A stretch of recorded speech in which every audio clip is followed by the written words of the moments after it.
straight money over blitzes. What's going on, everybody? Welcome in to another episode of the Money Over Blitzes podcast. My name's Kyle. Welcome on back. We're back to it for another episode. Last episode, we talked about players that you should be buying as a contender in your dynasty leagues. This episode, we're going to talk about players that you should probably be buying in a rebuild. Flip the script a little bit for everybody and just look at things from a little bit of a different perspective. But before we get into any of that, we got to talk about the legend, the man, the myth, the legend that is Tom Brady that continues to grow.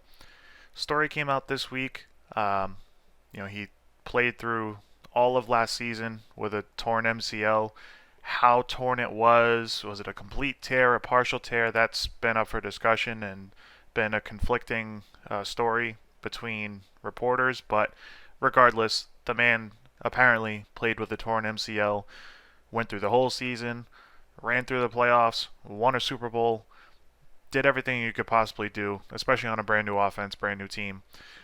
So again, he kind of just continues to build on his resume in terms of just being an overall dominating player from the quarterback position and really a dominating athlete as far as I'm concerned. The fact that he's doing everything that he's been doing at 43, and then you add in a torn MCL, just crazy to me. And of course, as a Patriots fan, I miss him, but I wish him all the best, continued success in Tampa Bay.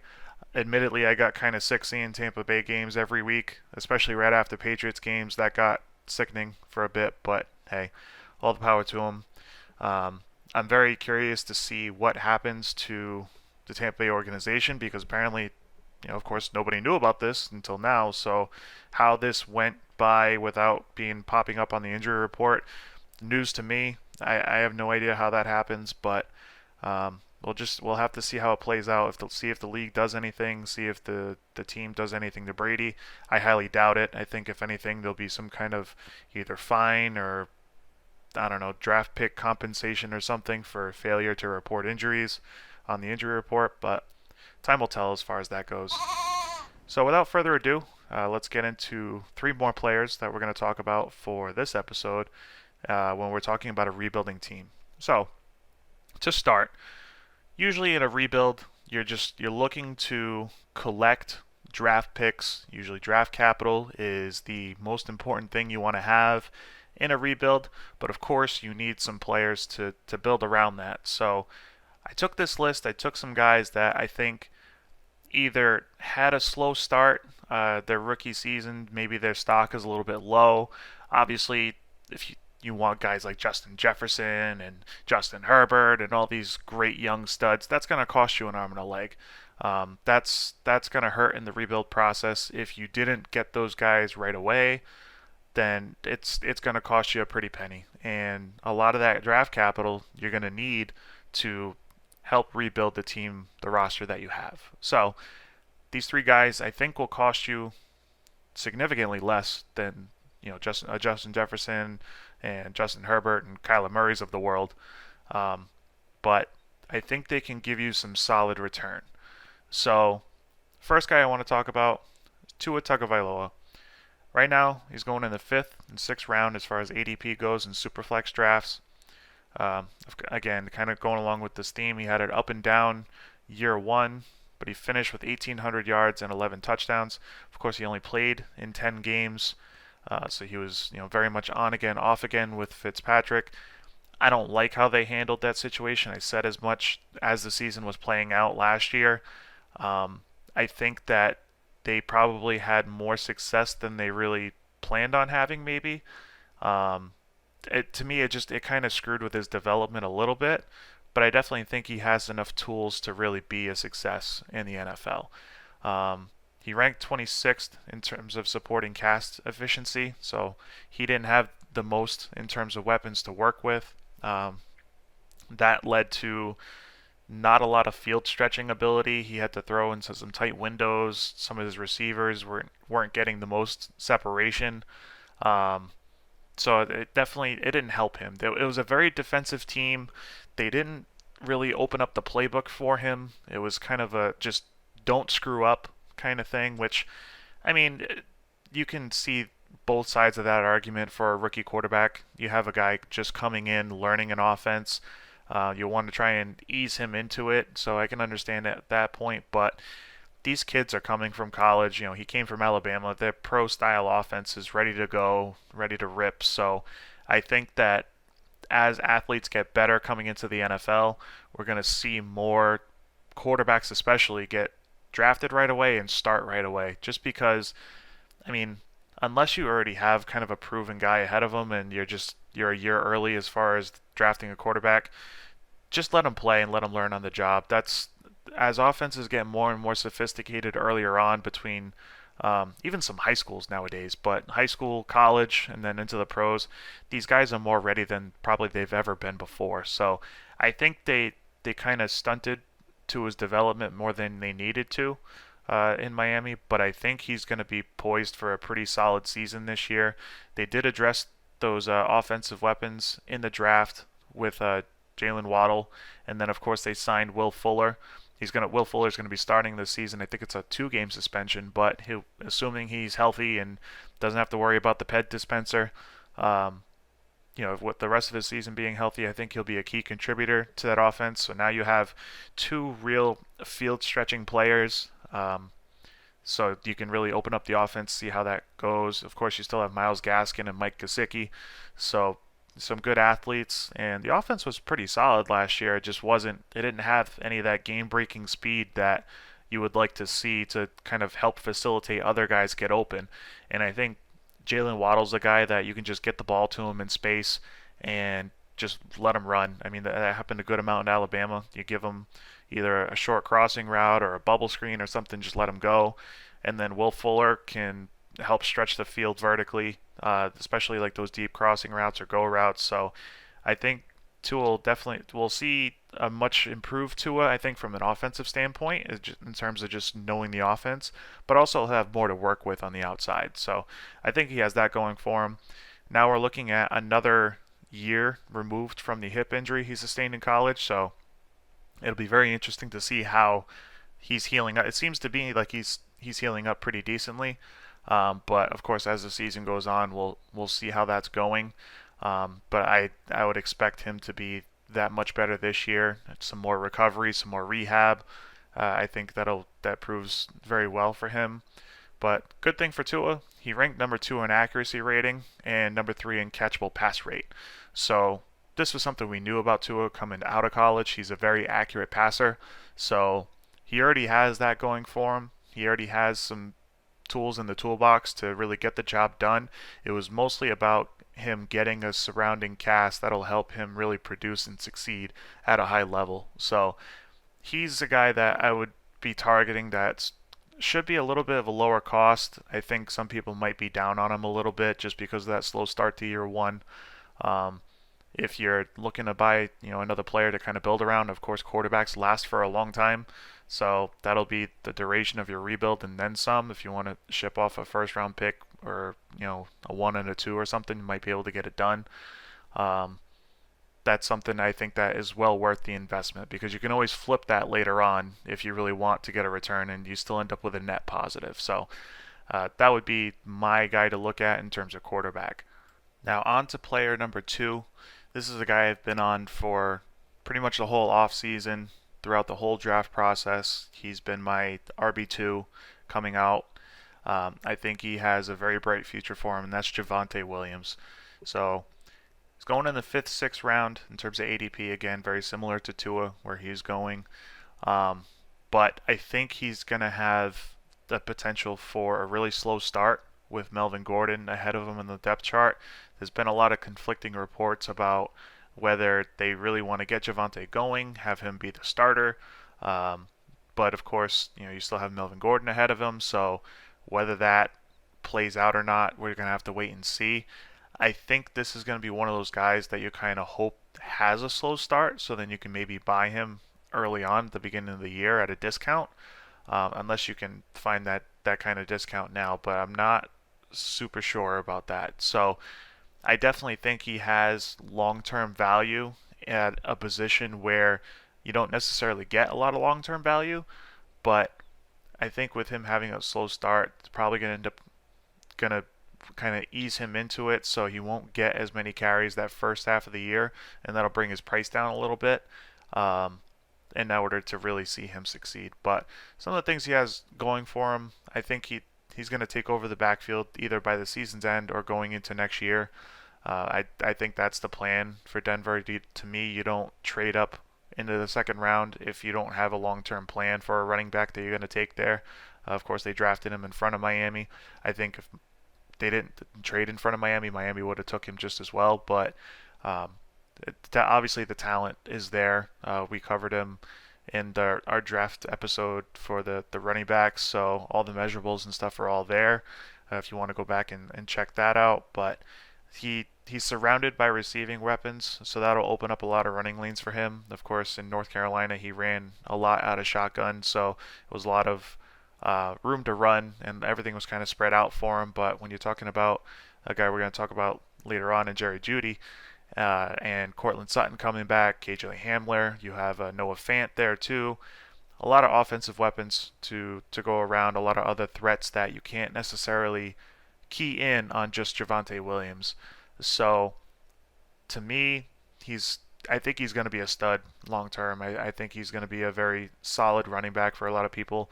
I think a close comparison to him could be Chris Carson. I think that's one of those that kind of maybe goes under the radar. He's not going to be super flashy or not going to be like a CMC Dalvin Cook type where he's that really upper echelon type player. But I think he'll be very solid and a difference maker for a lot of teams. A solid RB2, RB3 flex play, something on a week-to-week basis. So he produced at a high level in college. I don't see why he wouldn't be able to produce in Denver once he's given the workhorse role. Of course, Melvin Gordon got that workhorse role, and I think it made him finish somewhere in the RB2 range. So there's definitely potential in that offense um, to produce and to be very fantasy relevant for people. So I expect to see that come out of him. We'll see how that ends up playing out, but I think maybe you can try and swing him for a first if somebody isn't super high on him right now. They took him because it felt like the right pick, but or if news comes out that Melvin Gordon is going to start the year as the RB1 and someone is a little bit of an impatient owner, maybe you can steal him off that owner.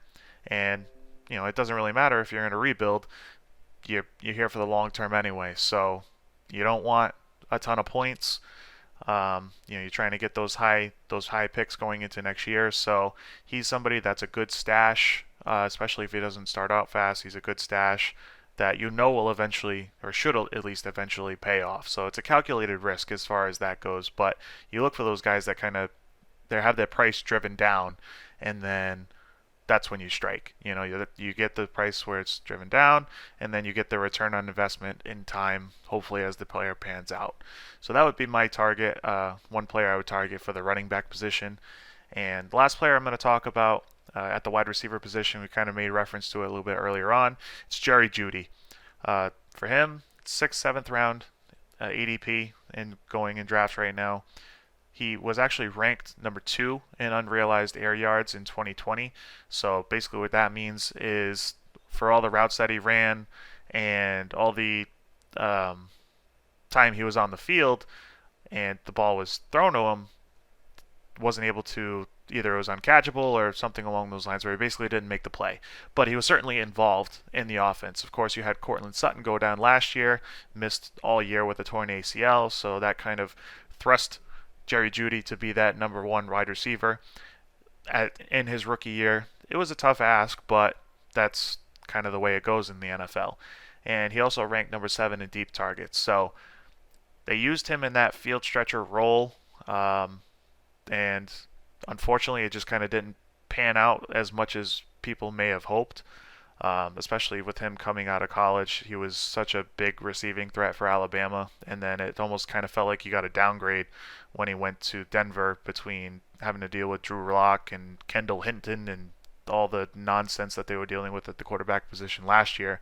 And of course, in a COVID year, you kind of give rookies a little bit of a pass at least just because they were dealing with so much stuff between not being able to be at camps and not being able to physically be on the field and remote learning, and all that nonsense. So he definitely had a lot of stuff going against him, but I also think for owners that kind of helps drive his price down because there's a lot of question marks regarding who's going to quarterback going to be long term, what the situation is, what is his role now coming back when with Cortland Sutton coming back. So there's a few questions around it, but I think the talent is there so that way he can be a real contributor long term. He did rank number 11th in yards per reception at 16 and a half. That's kind of a big deal for me, just because he was seen as that big playmaker. Once he did make those catches, he was getting a lot of yards after the catch. He was making big plays. So to me, that's something that's worth noting because you're going to get big plays out of this receiver, especially as your wide receiver 2 or 3. I think that's pretty big because that can help you win some weeks. Those big plays help you win weeks. So he's always been an elite route runner. He's consistently won at the line of scrimmage. He has a very good release at the line of scrimmage. Of course, we kind of knew that coming out of Alabama. Very solid, sound route runner. So the talent is definitely there. That talent got him a first-round draft capital. I think he was picked 15 when he was drafted. So very solid receiver, very talented. He just needs to kind of put it all together, and where that happens is at the quarterback position. Drew Lock either needs to take a big step up in his development, or Teddy Bridgewater just needs to win the job. That's going to be kind of the interesting part in terms of how that plays out. As of right now, at least, it doesn't seem like there's a clear-cut QB1 right now. I have a feeling it'll end up being Drew Lock. I think they're trying to really give him the chance to win the job. I think they just brought Teddy in to help push him and help push his development because Drew Lock's the guy they drafted. He's the guy that the organization really bought into, so I think they really want to see that investment succeed. Teddy Bridgewater, to me, he's by no means a long-term solution. At this point, he's a journeyman. He comes in when there's injuries or something's going on and kind of just helps keep things afloat. He's not a real difference maker. However, he did help support 2 top 24 wide receivers last year in DJ Moore and Robbie Anderson. So it's not a death sentence for Jerry Jeudy, Cortland Sutton, anybody like that if Teddy B does end up winning the job. Does he stretch the field as much? No, but I think Jerry Jeudy's game is sound enough, and I think that the Denver offensive coordinator and coaching staff can help facilitate getting the ball in Jerry Jeudy's hands. He's too talented of a player not to do that, so either way, they will have to find a way to make it work, I think. So it'll be interesting, really, to see how it plays out. But I think it'll end up being Drew Lock that wins the job. And if that's the case, I mean, I'm perfectly fine with it because that means he probably beat Teddy B outright, and he's probably the better guy for the job. And that also means the ball's getting pushed downfield a little bit more. So I think Jerry Jeudy will get a little bit of help having a healthy Cortland Sutton, hopefully healthy Cortland Sutton back. Gets a little bit of pressure off him, rotates a little bit of coverage off of him so he can maybe get some more one-on-one matchups and really win at the point of the catch and also just win off the line of scrimmage with his elite ability. And I think that'll help,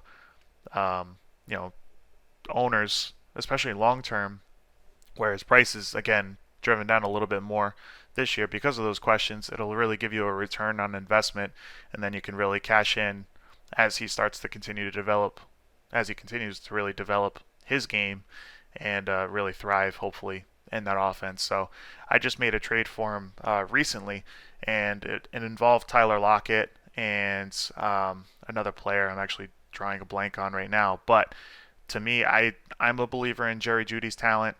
I'm a believer in what he can be. So I think long-term that'll be really helpful. Oh, it was Tyler Lockett and Paris Campbell for Jerry Jeudy. So to me, I sent that trade out kind of as all right, let me put it out as a feeler to see how that works, and it got accepted right away. So we'll see. Time will tell if I got swindled or not, and I'm an idiot, but I don't think so. I think long-term, especially, Jerry Jeudy is the guy I want. Tyler Lockett was too much of a hit-or-miss kind of guy last year. He was very boom-bust. Of course, at the end of the year, it led him to a high finish, but on a points-per-game basis, it was very tough to rely on him consistently. I think Jerry Jeudy is going to be a long-term solution for Denver, and I think he could be a long-term solution for a lot of you guys. So that's all I got for this episode. Let me know what you guys think. Thank you for all the listeners, and continue our our growth, and we're really building something here. So I'm glad to see all the interactions I'm seeing on Twitter, all the positive responses for the shows. So I really appreciate it, and we're going to be doing some more of these, especially as training camp starts to open up soon, and we're getting into football season, guys. So that's all I got for this one. Take care. Have a great day. Peace.